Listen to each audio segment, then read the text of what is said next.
ने निमंत्रण जो दिया पहले वो आए, वो प्रायण करें।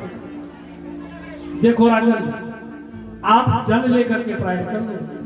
क्यों? क्योंकि जल लेना भोजन भी है और नहीं भी है।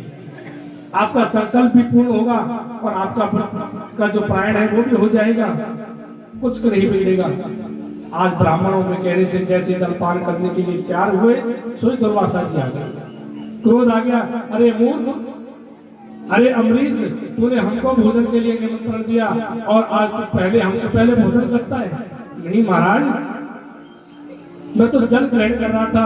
कोई बात नहीं, मैंने अभी जल ग्रहण नहीं किया, आओ पधारो। अरे मूर्ख, अब मैं क्या भोजन करूंगा, अब मैं तुझे जीवित नहीं छोड़ूंगा। इतने कह करके एक कृत्या प्रकट किया। दुर्वासा ने अपनी मंत्र शक्ति से कृत्या को प्रकट किया और कहा, जाओ राजा अम्बरीश को मार दो।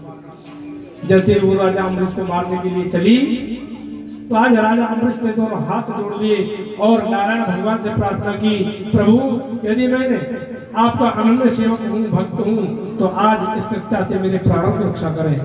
इतना कहते ही नारायण का सुदर्शन चक्र वहां आ गया और सुदर्शन चक्र ने आकर के उस कृत्या को भस्म कर दिया और दुर्वासा जी के पीछे पड़ गया मारने के लिए।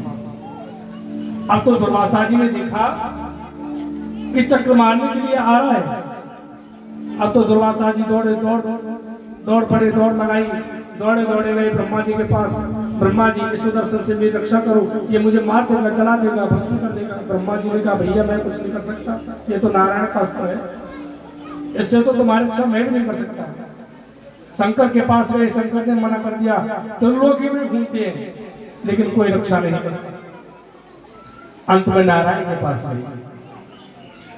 नारायण, आपका ये सुदर्शन मुझे जलाना चाहता है, इससे मेरे प्राणों की रक्षा करो। तो नारायण ने कहा कि दुर्वासा, अहम भक्त पराधीन स्वतंत्र मध्वजा साधुर विग्रस्त हृदयोर भक्ति भक्त जनप्रिया। अरे दुर्वासा जी, मैं भी आपके प्राणों की रक्षा नहीं कर सकता।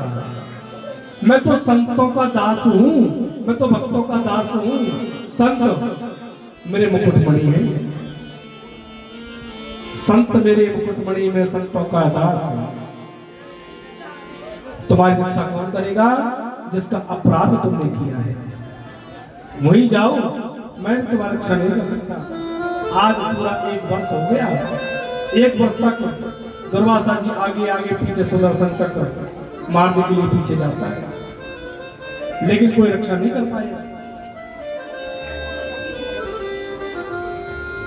नारायण के कहने से दुर्वासा जी 1 वर्ष बाद राजा अम्बरीश के पास आई और जैसे राजा अम्बरीश 1 वर्ष पहले खड़े थे द्वार पर, वैसे ही आज खड़े हैं और जाकर के साष्टांग दुर्वासा जी अम्बरीश जी के चरणों में लेट गए।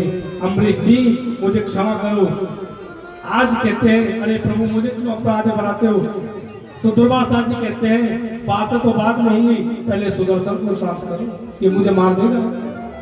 आज अम्बरीश जी फिर प्रार्थना की, नारायण यदि मैंने सच्चे मन से आपकी भक्ति की है तो सुदर्शन शांत हो गए। इतना कहते सुदर्शन शांत हुआ और वापस चला गया। आज दुर्वासा जी ने हाथ जोड़ दिए, हे अम्बरीश जी, मुझसे बहुत बड़ा अपराध हुआ। आप जैसे भक्त का मैं अपराधी हूँ, आपका अपराध किया मैंने, आपका अपमान किया है, मुझे क्षमा करें। तो राजा अम्बरीश कहते हैं, नहीं प्रभु, आप मुझे क्षमा करें, मैंने आपको निमंत्रण किया और पहले मैं जलपान करने लगा। तो अम्बरीश जी कहते हैं,